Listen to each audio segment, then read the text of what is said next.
ఓం నమ శివాయ నమః. ఓం శ్రీ మాత్రే నమః. ఓం వనదుర్గాయ నమః. ఓం కొండదేవతాయ నమః. జై విఠలేశ్వరాయ నమః. ప్రజలందరికీ నమస్కారము.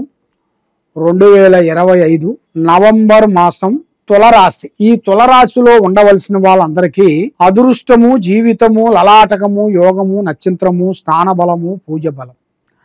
మరి ఈ రాశిలో ఉండవలసిన వాళ్ళకి, తులరాశిలో ఉండవలసిన వాళ్ళకి చిన్న వయసు నుంచి చాలా వరకు కుటుంబ బాధ్యతలన్నీ ఈపి మీద వేసుకొని కుటుంబాన్ని గురించి పోరాటం చేసుకుంటూ వస్తుంటారు. మరి వీళ్ళకి కొన్ని రంగాలలో మంచి మంచి విజయం అనేది బాగుంటుంది. కొన్ని రంగాలలో వీళ్ళకి కొన్ని ఇబ్బందులకరమైన సమస్యలు, కొన్ని ఎదురయ్యే మార్గాలు కొన్ని కనబడుతున్నాయి. మరి వ్యాపార పరంగా కానీ, ఉద్యోగ పరంగా కానీ వీళ్ళకి ఊహించుకున్నంత అదృష్ట యోగము, ఊహించుకున్నంత గడియ దగ్గరకు వచ్చి దూరం అయిపోతుంది. మరి ఇలా జాతక యోగంలో చూస్తే ప్రజా దిష్టి అంటే ప్రజలలో బాగున్నారు, వీళ్ళకేమి తక్కువ, పెద్ద స్థాయిగా ఉన్నారు, పెద్ద వాళ్ళు స్నేహితులు, బంధువులు కూడా పెద్ద వాళ్ళే. మరి ఈ పెద్దవాళ్ళ దగ్గర నుంచి వీళ్ళకి బాగా హెల్పింగ్ వస్తుంది. మరి కట్ల సంపాదించేస్తున్నారు, బ్యాంకులో పెట్టేస్తున్నారు అని లేనిపోయిన ఆలోచనలు చాలా వరకు ప్రజా దిష్టి ఎక్కువగా కనబడుతుంది ఈ తులరాశిలో ఉండవలసిన వాళ్ళందరికీ. మరి ఈ తులరాశిలో ఉండవలసిన వాళ్ళందరికీ బంధుమిత్రులతో కొన్ని విరోధాలు, బంధుమిత్రులతో కొన్ని లేనిపోయిన సమస్యలు. కాబట్టి చాలా వరకు బంధుమిత్రులతో చాలా జాగ్రత్తగా ఉండాలి. మన తమ్ముడే, మన అన్నయ్యలే, మన చెల్లెలే, మన అక్కేలే అనుకొని ఆలోచన చేసినట్టుగైతే దానివల్ల ఎన్నో ప్రమాదాలు ఎదురయ్యే మార్గాలు కనబడుతున్నాయి. కాబట్టి అన్నే, తమ్ముడే, అన్నే, పేకాటే. కాబట్టి ఏ కార్యక్రమం చేయాలనుకున్నా కూడా ఆలోచించి ముందడుగు వేయండి. మరి ఈ తులరాశిలో ఉండవలసిన వాళ్ళకి గతంలో వరకు ఎన్నో రోజుల నుంచి ఎన్నో బాధలు పడుకుంటూ ఎన్నో విధానాలుగా కష్టపడుకుంటూ వచ్చిన వాళ్ళకి మధ్యలో కొన్ని నష్టాలయ్యి, ఇబ్బందులయ్యి, కుటుంబంలో కొన్ని ప్రాణ నష్టాలయ్యి ఎన్నో ఇబ్బందులతో పోరాడి ఇప్పుడు ఒక స్థాయికి ఒక మెట్టు ఎక్కాల్సిన టైం వచ్చేసింది. మరి వీళ్ళకి అనుకోకుండా ఆ భగవంతుడు అనుగ్రహంతోని లక్ష్మీదేవత అనేది ఊడిపడే యోగం దగ్గరికి వచ్చేసింది. వీళ్ళ జాతక యోగంలో 100 కోట్లు మనీ, డబ్బులు వచ్చే జాతకం అనేది కనబడుతుంది. అంటే అది ఊహించని జాతకం, ఊహించని అదృష్టం రాబోతుంది. కాబట్టి ఇలాంటి జాతకంలో ఉండవలసిన వాళ్ళకి చాలా జాగ్రత్త పడాలి. మరి వాళ్ళ మీద ఉండాల్సిన కొన్ని గ్రహాలు కానీ, కొన్ని దోషాలు కానీ, వాళ్ళ మీద ఉన్న నరదిష్టి కానీ శాంతం చేయించుకోవాలి.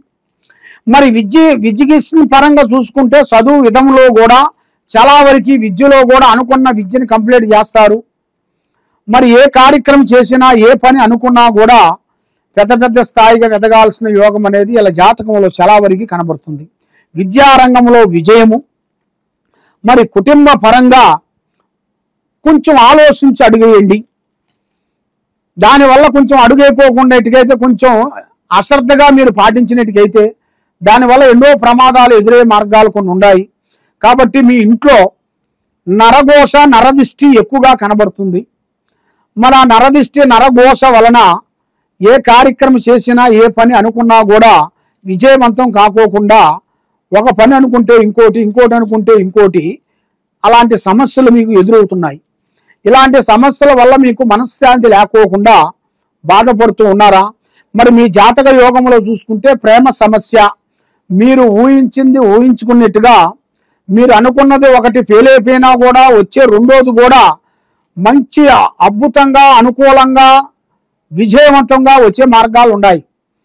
ఆ స్త్రీ కాలు పెట్టిన కాడి నుంచి మీ కుటుంబంలో అష్టౌశ్వర్యాలు, భాగ్యభోగాలు, మనశ్శాంతి చాలా వరకు అభివృద్ధిగా రావాల్సింది కూడా చాలా వరకు కనబడుతుంది. మరి మీ కుటుంబ పరంగా కొన్ని విదేశాల ప్రయాణాలు, కొన్ని తీర్థయాత్రలు వెళ్లాల్సి వస్తుంది. మరి మీకు ఈ నెలలో కొన్ని నదులు స్నానాలు చేయాల్సి వస్తుంది. కొన్ని పూజా బలాలు కూడా కొన్ని చేయాల్సి వస్తుంది. కాబట్టి మీరు చేయాల్సిన పూజా బలం, మీ మీద ఉండాల్సిన ఈ నరదిష్టి చెడు కన్ను ఈ ప్రయోగం అనేది పోవాలంటే శ్రీ అయ్యప్ప స్వామి ఆశీర్వాదం అనేది ఉండాలి మీకు. ఆ అయ్యప్ప స్వామిని మీరు పూజాబలం చేయాలి. మరి ఈ కార్తీక మాసమున మరి అయ్యప్ప స్వామి వ్రతము, అయ్యప్ప స్వామి మండలం వస్తుంది. మరి ఈ మండలమున మీరు చేయాల్సిన పూజాబలం అనేది వెళ్ళి, మీరు మాల వేసుకున్నా మాల వేసుకోకపోయినా ఆ గుడికి వెళ్ళి తప్పకుండా ఆ స్వామి దర్శనం చేసి మీరు మనస్ఫూర్తిగా ఆయన మనసులో తలుసుకొని చేసినట్టుగైతే తప్పకుండా ఆ అయ్యప్ప స్వామి దయ వల్ల మీ మీద ఉన్న అష్టకష్ట దరిద్ర దోష నివారణ పోతుంది, శని దోష నివారణ పోతుంది, గ్రహదోష నిబంధన పోతుంది, లక్ష్మి నిలబడుతుంది.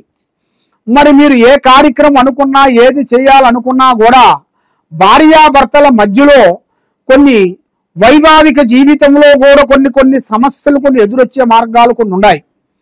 కాబట్టి దాంట్లో కొంత జాగ్రత్త పడండి. కాబట్టి పెద్దవాళ్ళ ఆశీర్వాదం చాలా ఇంపార్టెంట్. అమ్మా నాన్న ఆశీర్వాదం తీసుకోండి. ఆ అమ్మా నాన్న ఆశీర్వాదము తర్వాత వాళ్ళకంటూ ఒక గూడు అనగా ఒక విల్లు కానీ, వాళ్ళకంటూ ఒక ఆరోగ్యపరంగా ఒక హెల్త్ పాలసీ కానీ, కాబట్టి ఏదో ఒక విధంగా మీ సేవ చేయాల్సింది ఆ విధంగా చేసినట్టుకైతే మీ కుటుంబానికి బాగుంటుంది. అమ్మా నాన్న ఆరోగ్యానికి కాపాడిన వాళ్ళు అవుతారు. కాబట్టి మీకంత మంచి జరిగే మార్గాలు కూడా కొన్ని కనబడుతున్నాయి. కాబట్టి మనకి అన్ని తెలిసినా కూడా కొన్ని తెలియని వల్ల కొన్ని ఎన్నో ఇబ్బందులు ఎదురవుతుంటాయి. కాబట్టి ఈ భూమి అందున, వ్యవసాయం అందున, ఈ రియల్ ఎస్టేట్ దాని వలన కొన్ని కార్యక్రమాలు కొన్ని పూర్తి చేయాల్సి ఉన్నాయి. మరి ఈ రాజకీయ పరంగా ఎన్నో విధానాలుగా మీరు అనుకున్న ప్లాను, మీరు అనుకునే పనులు అతి దగ్గరలోనే మీకు దగ్గరికి వచ్చే మార్గాలు కూడా కొన్ని కనబడుతున్నాయి. కాబట్టి మీరు ఏ కార్యక్రమం అనుకున్నా, ఏ పని అనుకున్నా కూడా తొందరపాటు పడుకోకుండా నిదానమే ప్రధానము.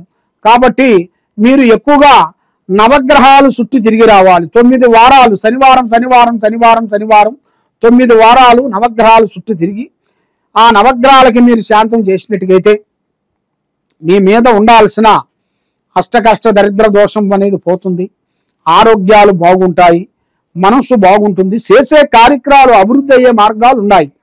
కాబట్టి మీ ఇంట్లో ఏముంది, మీ ఒంట్లో ఏముంది, మీ కుటుంబంలో ఏమేమి జరుగుతున్నాయి, మీ పిల్లల మీద ఏమి నడుస్తుంది, మీ మీద ఏ నడుస్తుంది, ఏ శని దోషం నడుస్తుంది, ఏ కేతువు దోషం నడుస్తుంది అనేది మీరు తెలుసుకోవాలనుకుంటే తప్పకుండా ఈ కింద ఉండాల్సిన నెంబర్కి ఒకసారి మాకు సంప్రదించినట్టుగైతే మీ పేరుని బట్టి, సమయాన్ని బట్టి, యోగాన్ని బట్టి ఏమేమి జరుగుతుంది, ఏమేమి జరగబోతుంది అనేది మేమన్నీ చూసి మరి మీ కుటుంబానికి ఎవరెవరు ప్రయోగం చేశారు, మీకు ఎందుకు శాతబడి ప్రయోగం జరుగుతుంది, మరి మీకు బాలావతి, కట్టావతి, శాతబడి ఇలాంటి కొన్ని సమస్యలతో మీరు సతమతం అవుతున్నారు. కాబట్టి ఈ సమస్యకి మొత్తానికే కారణానికి పోవాలనుకుంటే తప్పకుండా ఈ కింద ఉండాల్సిన నెంబర్కి ఒకసారి మాకు సంప్రదించినట్టుగైతే మీ పేరుని బట్టి మీ జాతక యోగం ఎలా ఉందా అనేది మీరు చూసి చెప్పగలుగుతాం. సర్వో జనా సుఖినో భవంతు.